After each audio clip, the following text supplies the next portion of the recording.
Hey, it's your friend Austin. 411. What is the 411? Well, it's a goal tracking tool, and if you remember, those people that track their goals are much more likely to hit their goal.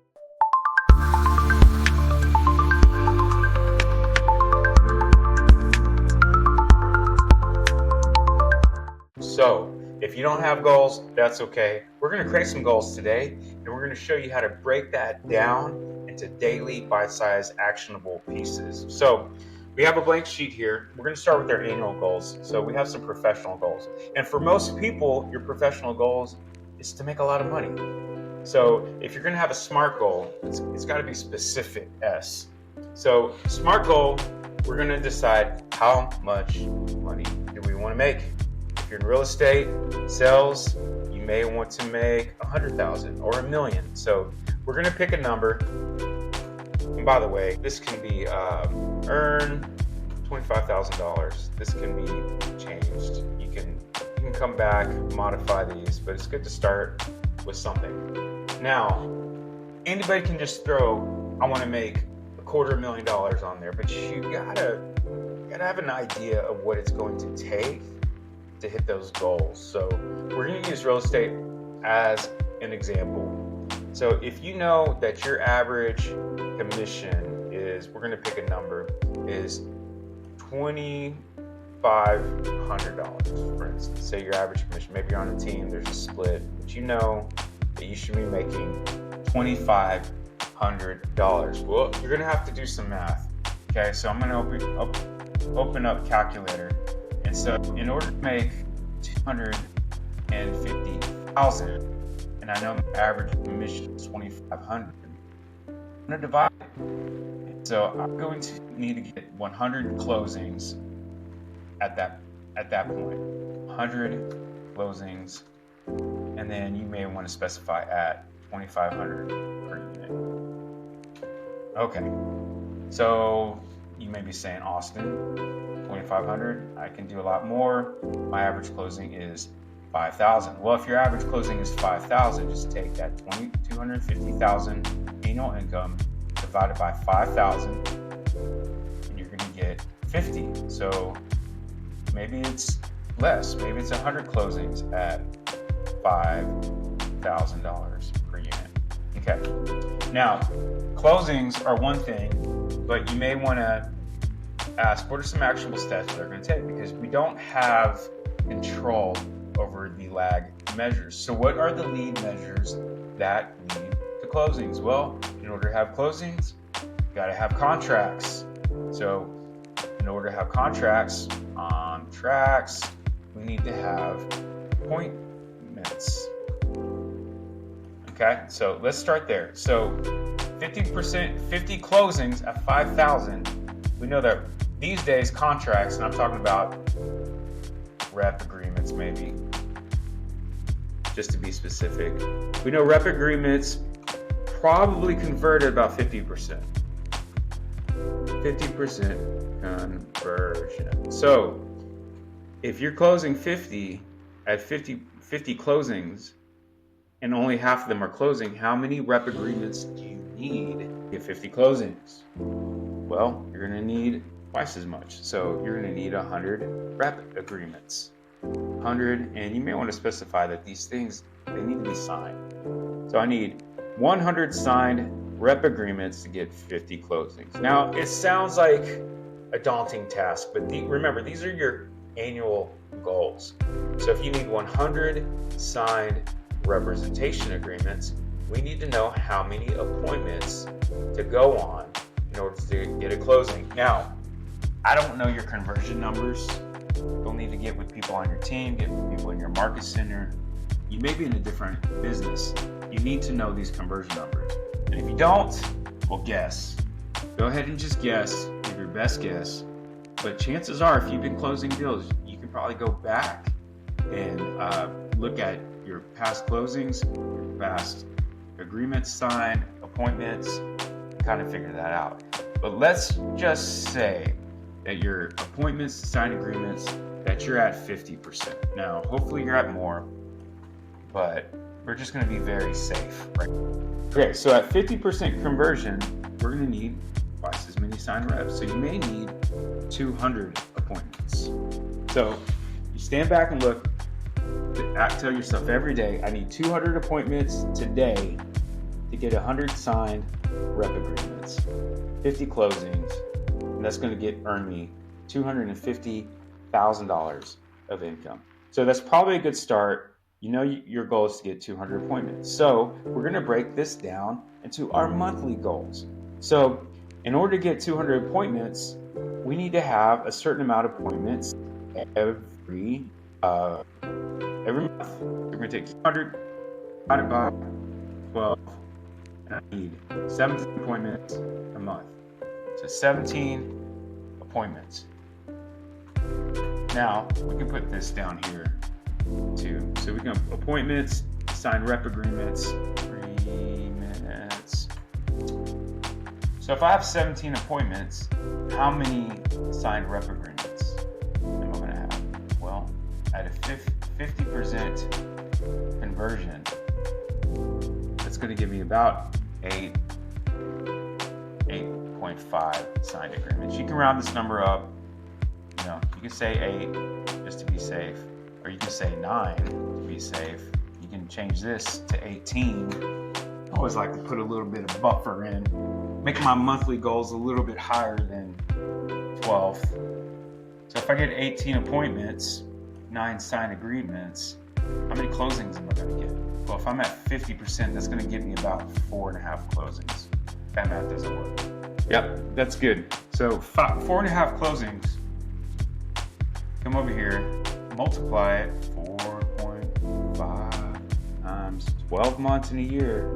It's going to give me 54 closings. So I'm going to get past my goal. So I like my monthly goals to be a little bit higher. You can even be bold enough to say 5 closings, and I like to do this too. I like to round up. If I'm going to get 5 closings, I know I need to get 10. I know I got to get 20. So if I look at it this way, that's going to be good. Now, I need something in order to get appointments. In order to get appointments, I'm going to need to have contacts. Now, this is a metric we have control over. So contacts to appointments, I'm going to say it's about 25 to 1. Let's say conservatively, 25 to 1. So if I need 25 contacts for each appointment, I'm going to take 20 appointments, divide by 25, and each month I'm going to need 5 to make 500 contacts. These are 500, hopefully voice-to-voice contacts. If not voice-to-voice contacts, texting is fine, but whatever number generates 20 appointments. If your goal is 20 appointments and you hit 500 contacts, you don't have those appointments, well, you're going to need more contacts. And so this is why we update this every week. So it's starting to become a little bit more edible, but we're going to need to drop this down to weekly goals. So I'm week to week, I'm not really concerned about closings, maybe signed agreements or contracts, but I am concerned about appointments because every day I'm focusing on appointments and contacts. So I'm going to work 5 days a week. I need 20 appointments a month. I'm going to divide that by 5. And guess what? I only need 4 appointments a week. So if I can get one on Monday, Tuesday, Wednesday, and Thursday, then I could take Friday off a little bit earlier. So if I can get 4 appointments in 1 week, how many contacts do I need? Well, I'm going to work 4 weeks. By the way, probably should divide this by 4. So 4 weeks in a month. Sometimes there's 5 weeks, but let's do 5 just to be safe. So if one of those 4 days, Monday through Thursday, I can set 2 appointments, then that's when I'll take Friday off. Otherwise, I'll set another one on Friday. Okay, so you got to play with these numbers, but you got to be thinking about them. You got to do this every week. So 20 appointments divided by 4 weeks is going to give me 5 appointments.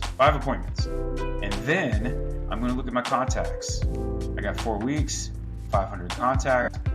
500 divided by 4 weeks, I'm 155 contacts.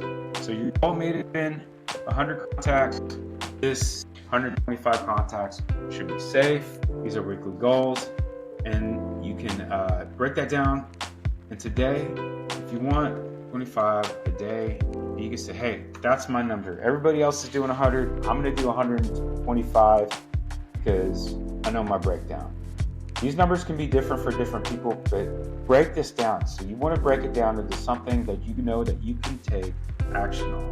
25 contacts a day. Now, what if your week doesn't go that well? Well, you got two options, and I'm not going to tell you what to do, but you have two options. If you're short on your week, 1 week, but you're keeping up with your 4-1, let's say week 2, you come in, you look, you only had 4 appointments. Now, you can do 6 appointments, and a lot of people will do that. The drive is commendable. The hustle is commendable. But for 6 appointments, well, we're going to have to do 25 times as many contacts. So 6 times 25 is 150. So I might have to do 150 contacts this week in order to catch up with my goal. 150 divided by 5, that means I'm going to have to make 30 contacts a day. 105 contacts. 30 a day. Now, let me say something.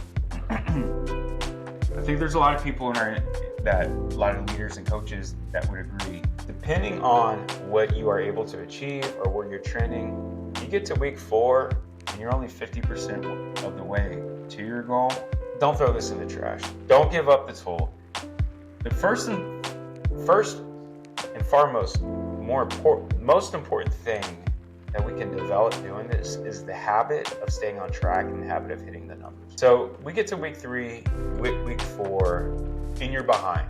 It can be very discouraging to get in that I gotta get caught up mindset, because you run the risk of falling the trap of never catching up, and that can be very discouraging. So you may come to week 3 and say, hey, you know what? I was short last week. I was short the week before, but really what's important is that I become consistent at hitting my 125 contacts, and then you can just go back to your week 1 goal. Is that a compromise? That's just listen to your heart when it comes to that. Some of you may have been very ambitious when setting these goals and realized, hey, I've got a little bit of work to do. I've got to develop some skills and some practices before hitting these type of numbers are realistic. You may want to retweet this. You may want to adjust this, and there's nothing wrong with that, because what we're doing is we're building up to this and even beyond. Come 3 to 6 months in it, or maybe this time next year, you'll have the skills to be able to ramp up to the next thing. The important thing is that you have a clear, well-defined goal, SMART goals, specific, measurable, attainable, time-friendly, realistic, the R, I forgot the R. So SMART, SMART goals that you can break down to tangible monthly activities. And these are all lag measures that you can identify the critical lead measure. And if you want to get even more lead measure into that, contacts, it may just be dials. And if you're connecting at a 20% dial ratio, then we're going to do this math backward. 500 divided by 20%, you're going to need to dial a phone 2,500 times. So you can even go as far as knowing how many dials you need to dial. If you need to dial 2,500 times divided by 4, that's 625 dials per week. 625 dials. So getting granular, knowing what actions you need to take in order to hit your big goals.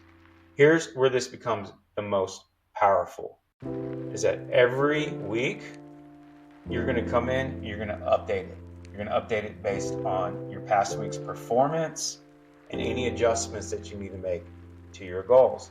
This will keep you on track.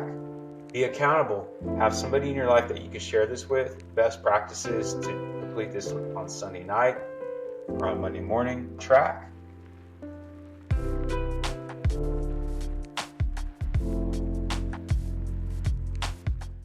Hey, thanks for hanging out with me today and watching to the end. If this video helped you out, please like, subscribe, really helps support the channel. Don't forget to hit the notification bell so you never miss a move. Again, it's Austin from Houston with Checkmate Real Estate. Thank you so much for watching. If you need anything, have any questions, need any help with your real estate transaction needs or the meaning of life, give me a call. Bye.